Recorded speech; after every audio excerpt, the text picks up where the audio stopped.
All right. Welcome, everyone. I'm so honored to speak with Audrey Addison Williams, a member of Global Grandmothers Council Network, an extraordinary woman with an incredible life experience with so many topics that we want to cover today that each one could take its own segment.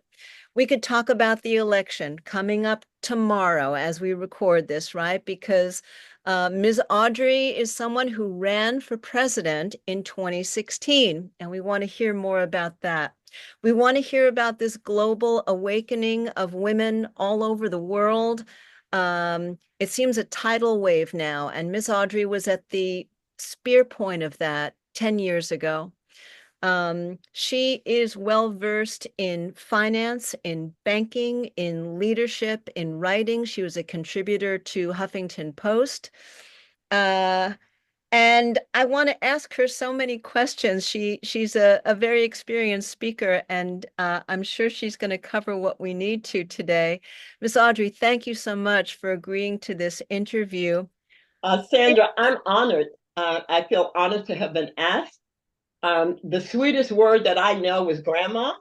I have 7 grandchildren, and as of yesterday, 2 days ago, 4 great grandchildren, and Oh, so Mazel tov. children. So grandma is. This is something that's dear to my heart, and I'm just really pleased to have this opportunity. I'm so glad to hear that. And we know that you can be a grandmother without being an actual grandmother. It Yes, is about absolutely. the wisdom of elder feminine divine wisdom that we have each grown into and inherited in our own way.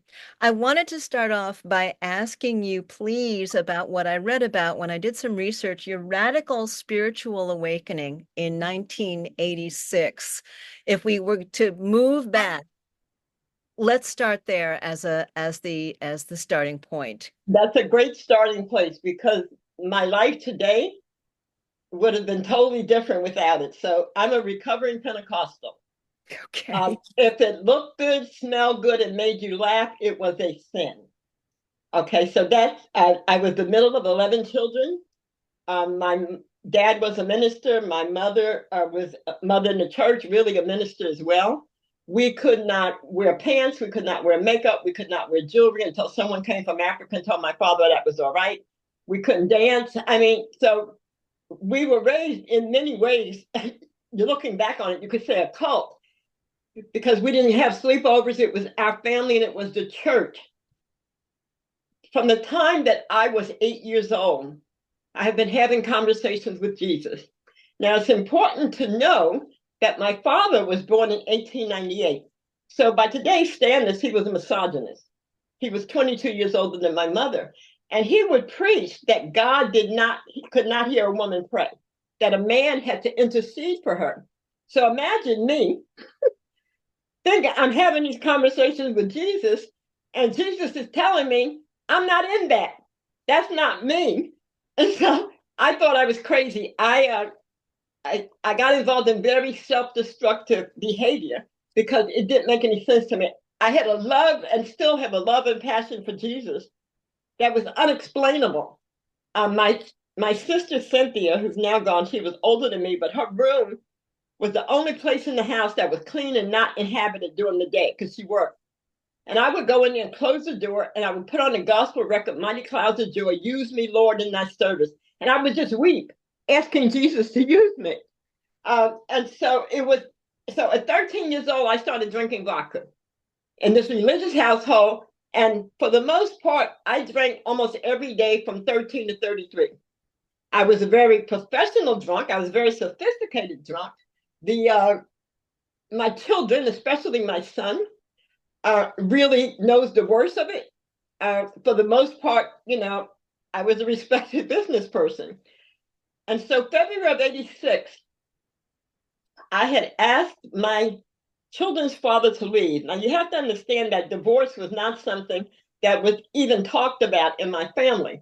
Um, my mother and his mother, as long as he's bringing his money home, what do you care about what he does? And I struggled when I turned 30, I looked in the mirror and I said, I don't know what love is, but this isn't it. So it took me 3 more years to ask him to leave. And that, to me, it was, and actually what I did, you have to understand that I was, even though I love Jesus, I wasn't really too churchy at this point. But I actually got on my knees and I said, Jesus, I didn't ask you about getting married, but I'm going to ask you now to please help me. Help me to get out of this situation and have my kids and everyone. I wanted to still be a relationship with their father, and we did. You know, he passed away during the COVID, but I'd known him since I was 12. He was 10 years older than me. And so he had told me that he was not going to give me a divorce, that he was suing, he was taking me to court and say I was an alcoholic. He said, you know, and his first wife had taken his son when he was very small. He says, no one else is going to take my kids from me. And so I understood that. I understood that to a certain extent. So after this prayer, he worked nights. When I woke up the next morning, he was sitting on the bed looking at me. And he said, do you still want me to leave? And I said, please. He said, I'll be gone by the time you come home from work. And so I cannot explain to you just the relief. And so I would never have asked Jesus to help me stop drinking because I didn't see it as a problem. But it would have never occurred to me. However, I did not know how to love my children. I did not have the capacity to love anybody. Because of the household that I grew up in, this very religious household, there were 5 older than me, and 3 of those 5 were mentally ill. 2 of the oldest boys were paranoid schizophrenic. 1 was very, very violent. 2 of my siblings had epilepsy. And for me, again, from a very young age, I'm going to survive this because I'm smart. And so as long as I'm smart, I'm going to be all right. Because I don't know about anyone else, but when you're in an environment where there's mental illness, and back then there was so little known about mental illness, it was like, this can't happen to me. And so I completely blocked any emotion. In fact, my brother, when I was 18, just to digress a little bit, my brother right next to me was the only friend I had, the only person I felt like I had a relationship in the world with. He was killed violently right before his 21st birthday. And I was 18, and that completely changed the trajectory of my life. And I don't even know why I brought that up. But anyway, so I wanted to learn how to love my children. And this is exactly what I said. I said, Jesus, you've been chasing me and I've been running. Let's make a deal. Those are my exact words. Let's make a deal. If you will teach me how to love my children, I'll go wherever you want me to go, and I'll do whatever you want me to do. Because they didn't ask to come here. I have asked their father to leave. One thing I've always been is a responsible person. Even at 6 years old, I was considered responsible. So it was this sense of responsibility that knew that I had to. So again, I would never have asked to stop drinking, but the desire for vodka was gone. No AA, nothing. It was gone. I mean, my drinking buddy came by the house, but I don't want it. It was just gone. It was absolutely gone. Shortly, while I'm going through this, I heard a voice say, Audrey, you will make a difference. Now, you have to realize I never considered myself being anybody important. I didn't see myself in that way. I was going to make $1 million by the time I was 30. I wasn't the nicest person in the world. So the life that I had lived was not something that I understood. My father saw it before he passed away. And that's another whole story. He saw what I did not see. And so that was this radical spiritual awakening. In the Pentecostal church, we used to sing this song. I looked at my hands looked new. I looked at my feet, and they did too. I looked all around me, and everything shined. I said, Lord, is all this mine? That was how I felt. I felt like my heart opened, my eyes opened, the world became a different place. And I began to have panic attacks and suffer with severe depression. So the drinking was masking my own mental health issues. And again, everybody thought that I was crazy because, again, but one thing I said to Jesus, and Jesus, you know, I don't trust church people. So whatever you want me to know, Jesus, you have to teach me yourself. Well, be careful what you pray for. Sandra, I have spent many a lonely day and lonely night, me and Jesus. At one point, I was reading the Bible when my kids left for school, and still reading the Bible when I got home. I completely went the other way, trying to find balance. But it was disruptive because I had no idea. There was nothing in the Pentecostal church that spoke to my experience. You understand what I'm saying? And so it was fun. I didn't know anything about New Thought. I didn't know anything about New Age, any of that until years later. And that's the weirdest story. I came to California the first time to Dr. Shula's Institute for Church Growth because I'm a consultant and I was looking for ways to generate revenue, and I know churches. So he had this institute where he taught people how to run a church as a business. So I go out there for a week, and there are people from all over the world. The first day at lunch, I sit at a table, and there was unity people, religious science, and I found out this whole world that I didn't even know existed. So I go to Dr. Shula's church to find out about, but I didn't know it at the beginning. And so I was when they say like a little child, I had a hunger and thirst for knowledge, but I didn't have any tools. I didn't have any anchor. And for the most part, people thought I was crazy. How did you heal? How did you cope with your depression when it was revealed after you stopped drinking? Well, the depression came a little later. The anxiety attacks were immediate. And I don't know anyone who's ever had an anxiety attack or panic attack that won't tell you that it is debilitating. I mean, I would be outside driving my car and I would have a panic attack and couldn't remember who I was, where I was going. But again, all of this was leading me to a memory of incest when I was a very small child, a memory that I completely blocked out. The depression was a direct result of that. And so it was a process. But again, I didn't know this. So the desire for vodka was gone. So what was I going to do? So I ended up being 300 pounds and 400 pounds at one point, because again, addiction is addiction and you go from one to the other.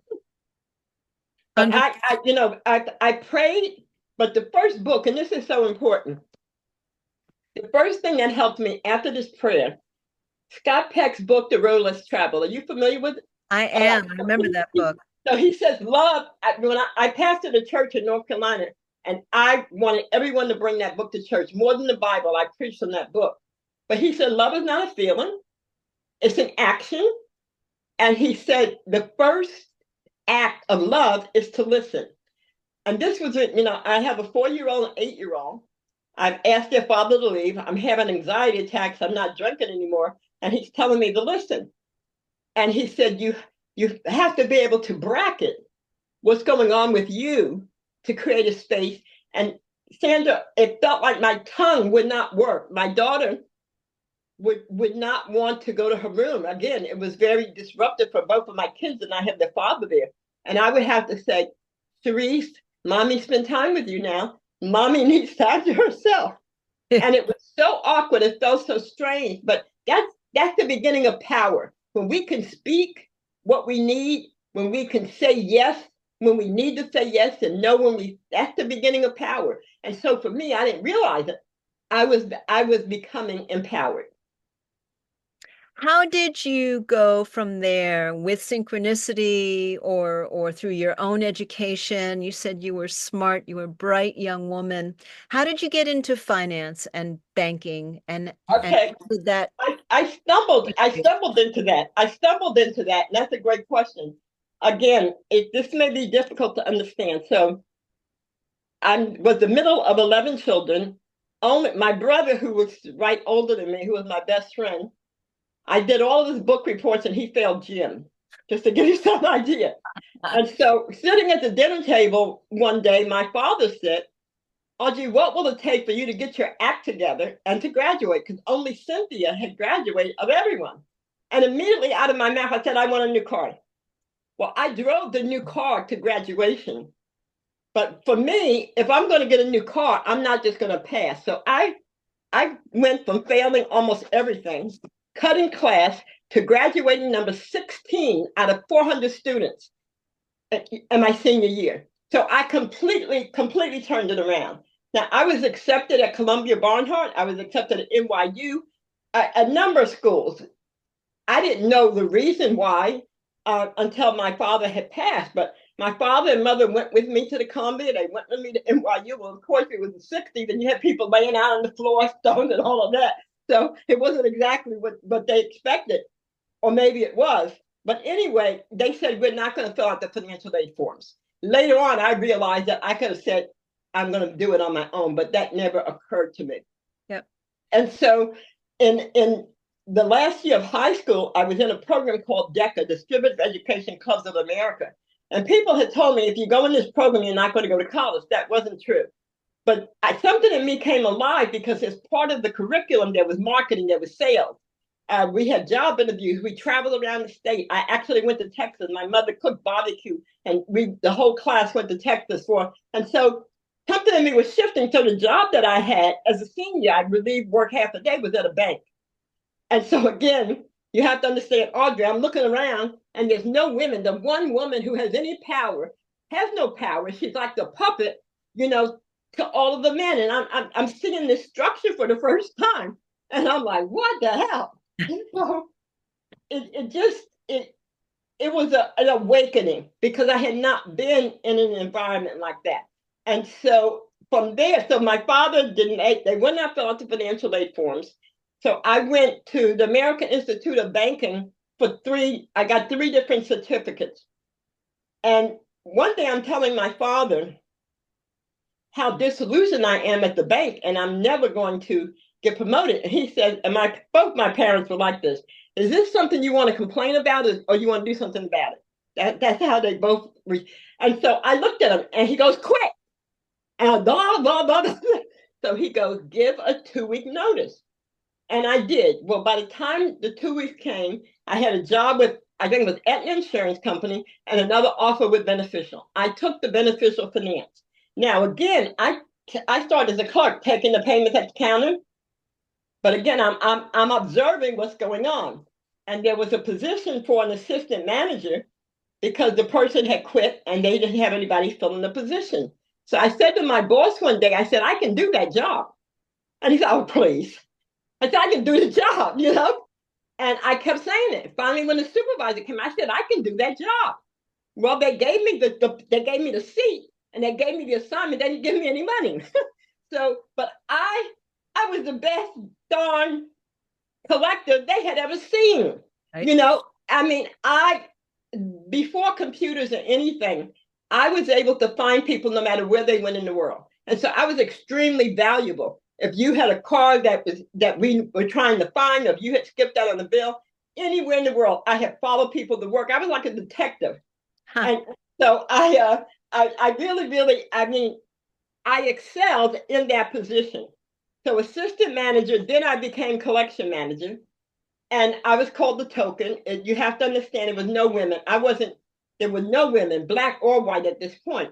And I became the first woman manager in the state of New Jersey for Beneficial Finance, August of 1977. Mm-hmm. Mm-hmm. And so that was a big deal. We'd go to managers' meetings and the maitre d' would put the arm down as if to say, I can't pass with the other people. It was, again, it wasn't the first black, but it was the first woman. Just to give you some idea, because I tell this to young people and they can't believe it. So I get called to the main office. I'm 25 years old. I have my son. He's about 18 months old. And they make me promise that I'm never going to have another kid. That's the first thing. I'm like, yes, sir, yes, sir, yes, sir. And then they say, you have to understand that Beneficial comes first. You're married to us. And so you don't do this. Honestly, you don't do what your husband tells you to do.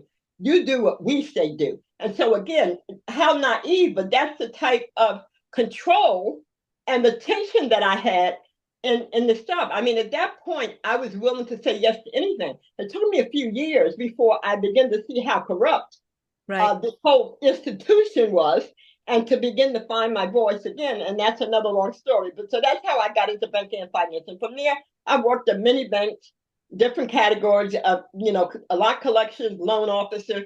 But it wasn't what I was called to do. So my spiritual awakening, after the spiritual awakening, the trajectory of my life totally changed. Instead of wanting to be a millionaire, I just wanted to serve. How do I serve? As I begin to learn anything, and Jesus was actually teaching me spiritual principles. That's the other thing. I said, Jesus, I don't trust church people. So Jesus would give me assignments. The first assignment was carry a little pad and pencil, and every time you find yourself talking to yourself about yourself, write down what you're saying. Mm. That was the first assignment. Well, that was huge because what I was saying to myself, I wouldn't have said to anyone else.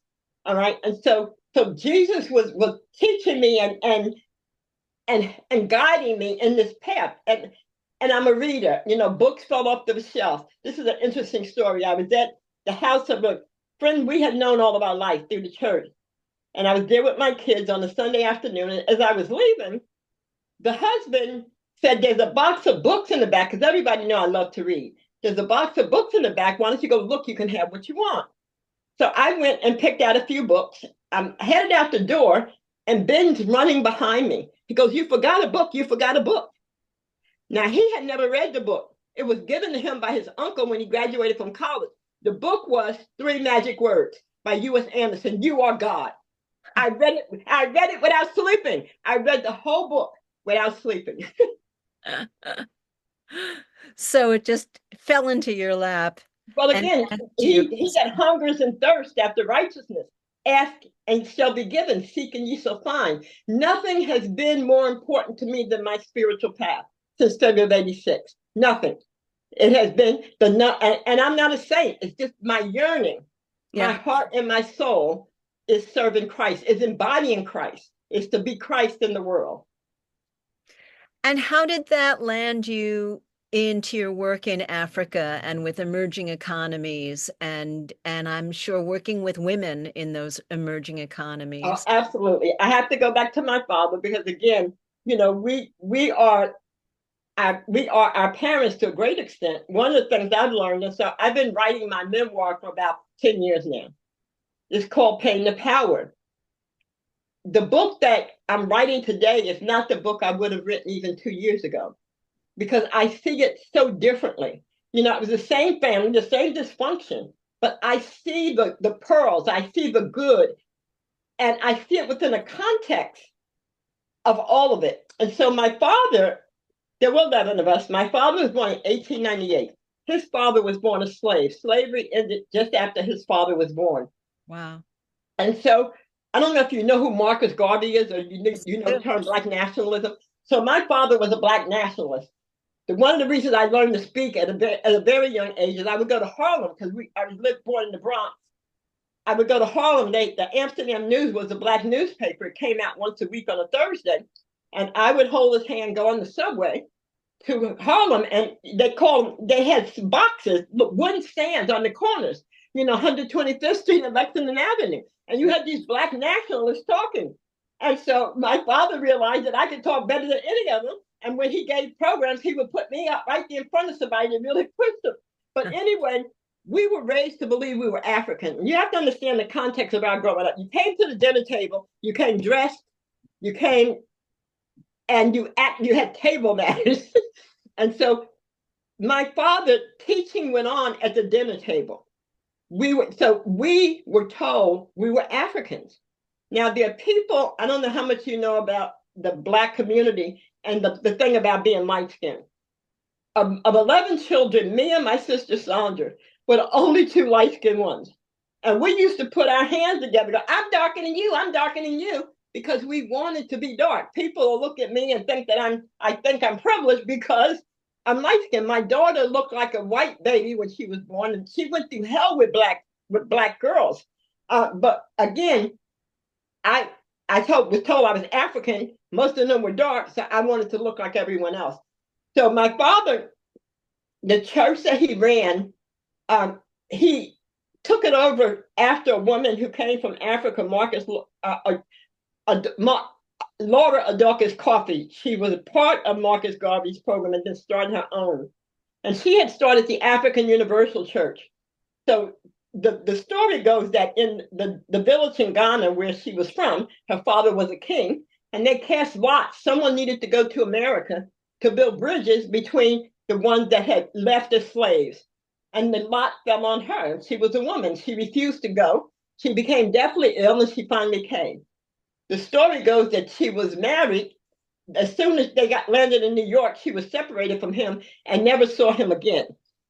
So she didn't intend to start a church. She joined Marcus Garvey's organization and became so popular that when she was killed, she was assassinated. The funeral home was charging a nickel to view her body. There were so many people. She was charismatic, but so when she formed the African Universal Church and Commercial League Corporation, it was an economic model. My father took over from her, and he didn't believe in welfare. He didn't believe in social programs. He didn't believe in taking nothing from the government. That was the church's responsibility and the community's responsibility, and they lived according to that. I mean, my parents didn't turn anyone away. You know, there was an open door. Whoever came, whatever, they received from my parents because that's just the way they were. And so my father, now this is July 19th, 1952. I'm born May 18th, 1953.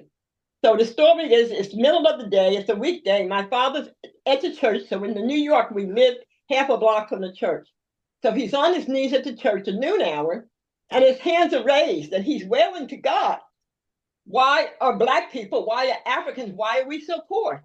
We're the last hired and the first fired. Are we cursed? We love you. We worship you, God. Are we cursed? And he said that the words appeared in writing, African Stock Exchange Association Development Corporation. He said he jumped up and he wrote it down. Then he said he was caught up in a vision, and he was told that Black people did not understand money and how money worked. Black people refused to work together. Black people did not know how to build broad coalitions and alliances outside of their community. So these were the three areas, and that's not just true of Black people, but it's certainly still true of Black people. And so now this is July 19th, 1952. He's a Black man talking about forming a stock exchange in New York. Nobody would listen to him. But attorney Cora T. Walker, an African-American woman, formed the first co-op in Harlem. When my father read that in the paper, he immediately called her. And December 4th, 1964, my father became the founder of the first Black stock exchange in America. You know, and there are other people taking credit, but if you go to state of New York, Division of Corporation, and put in that, you're going to see my father started. So this whole economic empowerment was how I was raised, was a part of me. Now, my father, there's so many stories that are important. So by the time he formed the stock exchange, the civil rights movement was just taking off. And so Black people were so excited about the hope of assimilation that the whole idea of economic empowerment and Black nationalism took the back seat because of this chance to assimilate. Now, my father, we thought he was crazy. He said that civil rights was not going to be the net result for Black people that we thought. He said that our kids were going to be killing each other. There was going to be guns in school. We thought he was nuts. Who could have thought this? He said the reason for that would be that some Black people would make it out of the community. So when I grew up, everybody lived in the community. You know, there was no separation, poor people here, rich people here. He said that some people were going to make it out, and those that made it out would either not care enough to go back or would not have the tools to go back. And both of those things are true. And he said the result would be, you know, annihilism. It would be ghettos. There was no such thing as a ghetto that I knew because you were poor. It was a completely different mindset. So he was saying that this was going to be the result of the civil rights movement. But again, everybody wanted to assimilate. So when my brother was killed, two brothers were killed the year that I turned 18. It sort of took the wind out of him. Before that, he walked faster than anyone else. He's the only person in the family that didn't have a food addiction problem. He could eat anything he wanted, never looked for seconds. And he would go walking every day, and we tried to keep up with him. So I was 25. I was already a manager of beneficial finance. I had a child, and I didn't live at home. But my mother called and said, your father's calling everybody home. So he said he was walking, and he said an angel walked beside him in the form of a man and said, Addison, get your house in order. You're not going to live long. Huh. He said he was told you were born at least 100 years ahead of your time, that America wasn't ready and Black folks weren't ready in Africa. It was just not time. But unless a member of your family carries this work to Africa, it'll be another 100 years before anybody comes to Earth to do it. But you have to picture me. So we're all sitting in the living room. Two brothers are gone. And he walks out into the middle of the floor and says, God is calling me home. My mother starts, he got be quiet.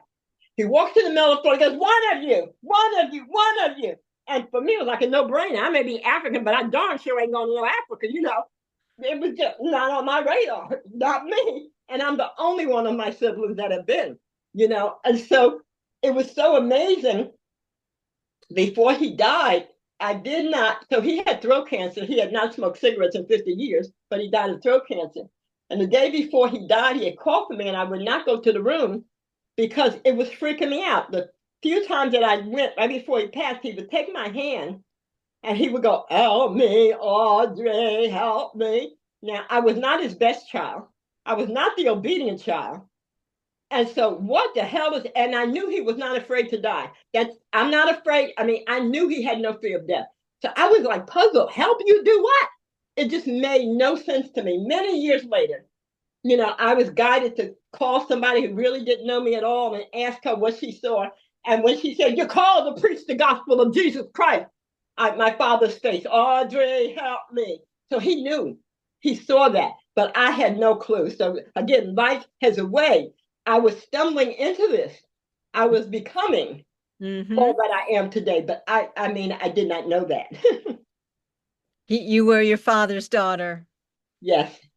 How did that end up with you running for president in 2016? So I lived at this time, I was living in Ojai. I had lived in Santa Barbara. I moved to Ojai, and I actually had an office. One World Rising Global Network was my work, and also Healing Soul of America. And I rented and refurbished this beautiful office space. And my son had come into town because my birthday is in May, also Mother's Day. So my son had flown in, and we were at the office on a Sunday. We had gone out to eat after church and was sitting in my office. And my cell phone rings. And this woman says, you don't know me. My name is Samara. I'm coming in from Washington State, and I need to meet with you. She said, we need to meet with you. We? And so, you know, yeah. And so we agreed that when she got in town, she was going to call me. When I hung up, I go, nuts. I look at my son, nuts, right? You know.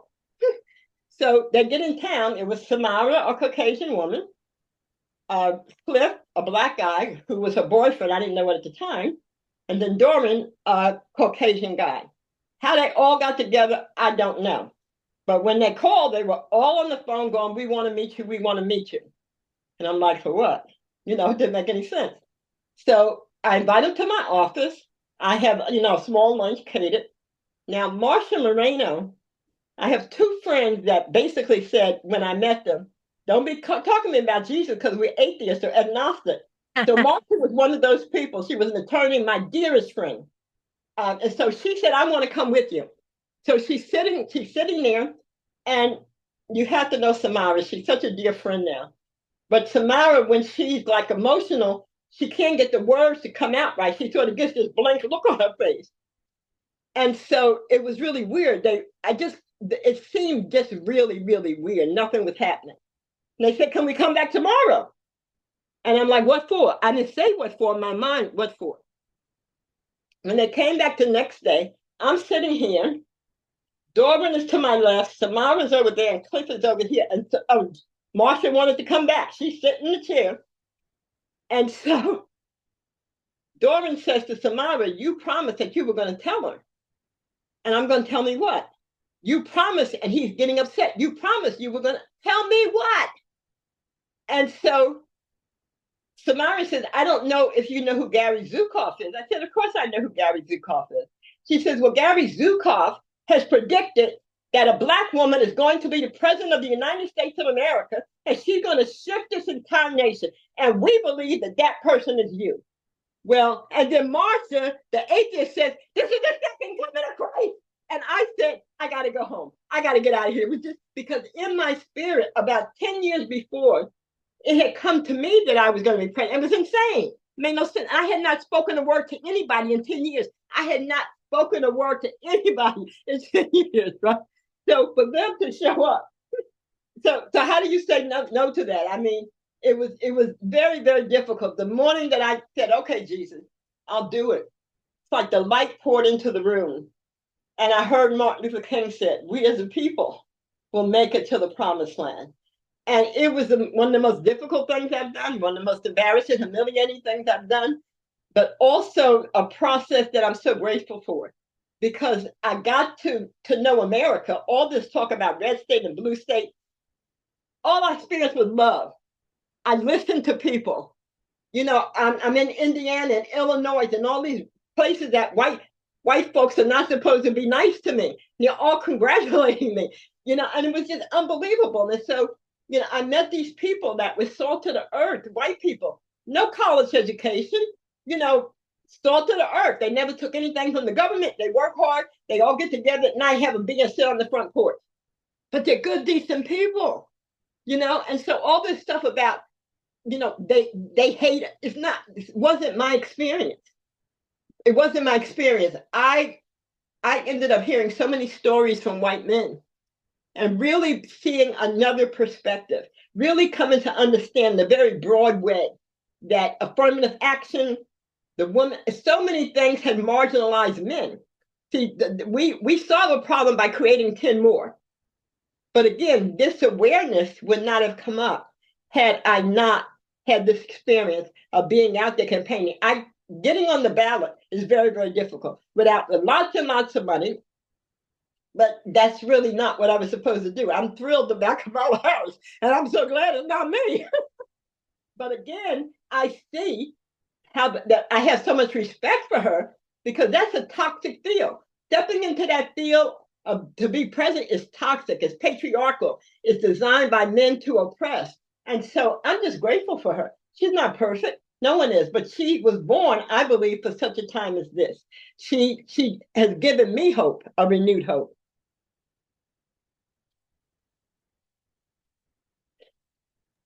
Me unmute now. That's quite a story, and that was 10 years before Kamala. So congratulations for throwing your hat in and for doing that work for everyone. Um, we let's go for just a few minutes more. Audrey, you're a reverend. You were a leader in global religions, getting the religions together, which is certainly what needs to happen once again now. Um, and you've also had all of this political and economic experience dealing with people from all backgrounds. How would you, as global grandmothers, begins our journey? And we are trying to do things differently than the patriarchal way, than the ways of even our parents. And you and I we're not that much separated. I was born in 56. Okay. My school, in fact, my best friend lives in the Bronx now. My high school in the North was the first to desegregate in New Rochelle, New York. Wow. Um, And you're doing amazing work around what's going on in the Palestine, right? I'm In the Middle East? trying. I am Yeah. trying. Peace I was is very the key impressed when with I was the reading it. play. Peace is the only way forward. No one's going anywhere.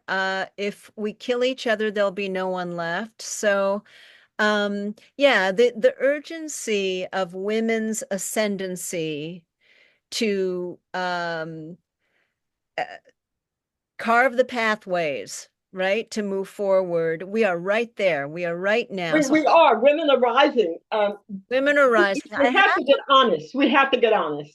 We Uh, have to, and we have to do it in ways that are practical and that work. And we well, know we that have to start because off by saying, in my experience, relationships with white women, although my kids will tell you all of my friends are white women, but my relationships with white women has been stressful at times, because my experience with white women, they want to take control. They don't know that they're taking control. They don't realize that they're taking control, but they're taking control.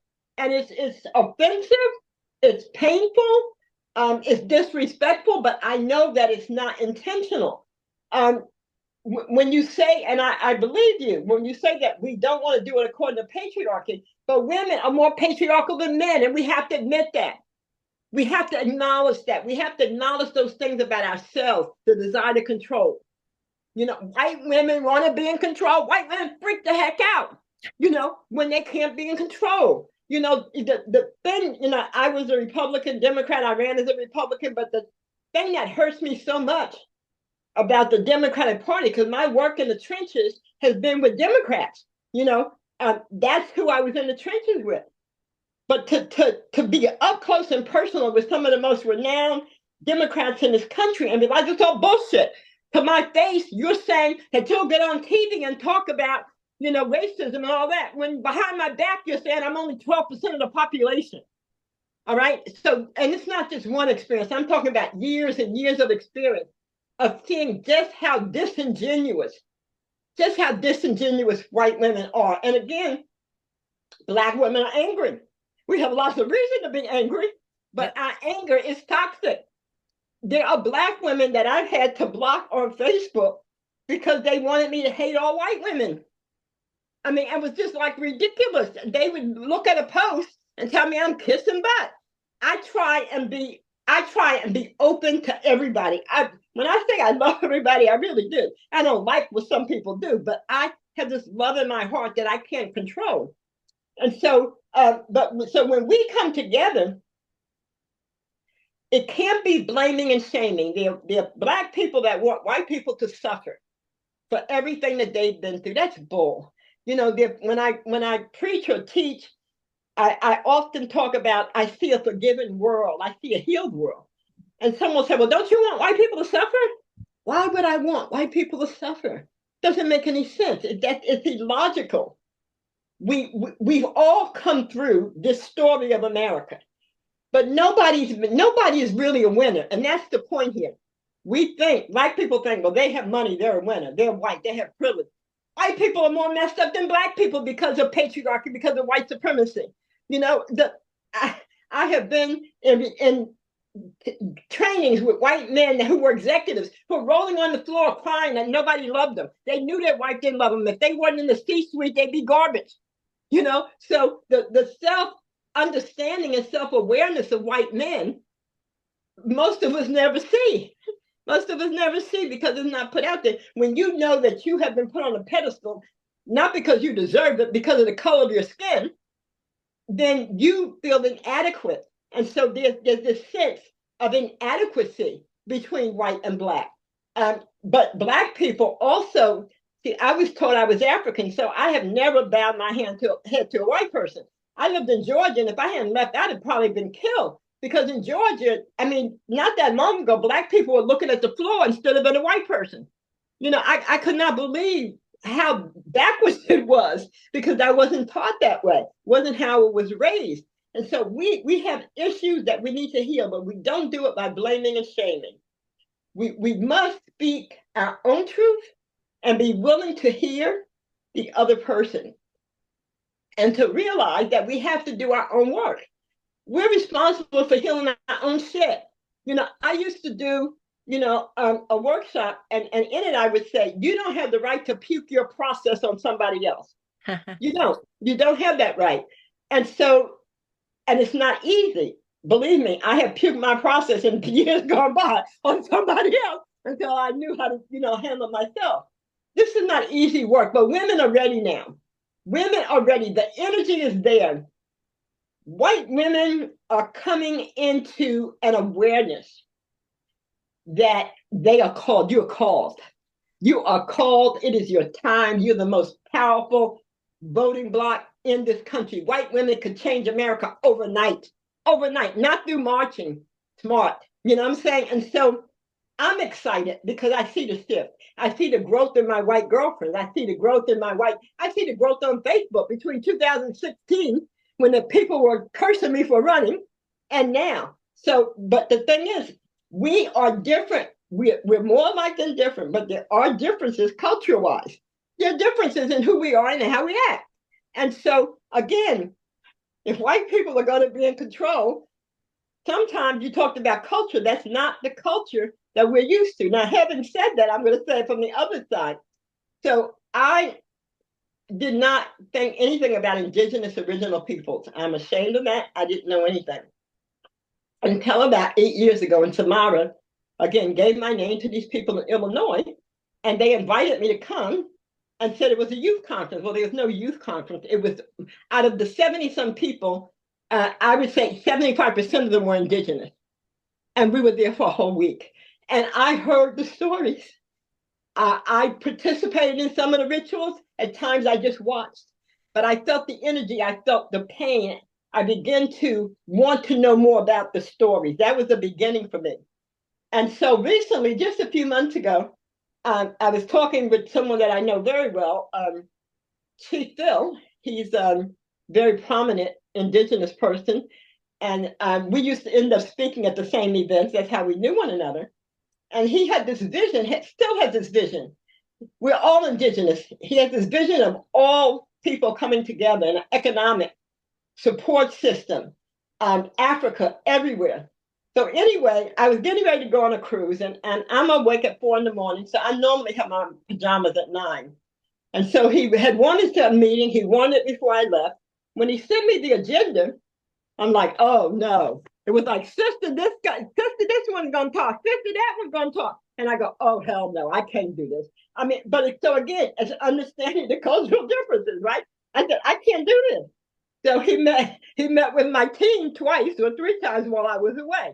So, and in Africa, that was my experience in Africa. In Africa, they show up 2 hours late, spend an hour talking and catching up, then they would have a meeting to decide when they're gonna meet again.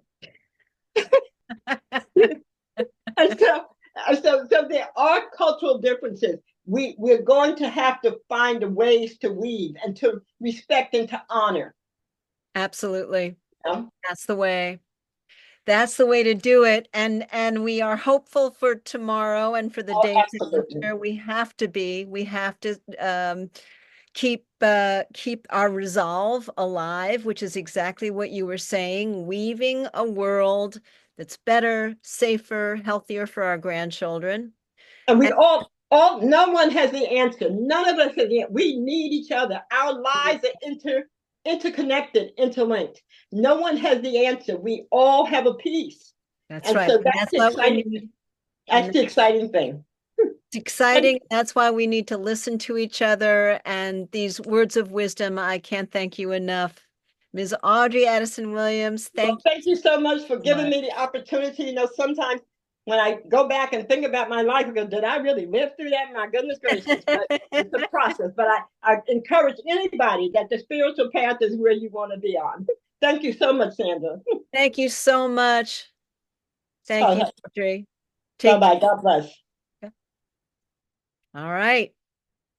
We stopped the recording. That was awesome. Are you still there? No, she left. Okay.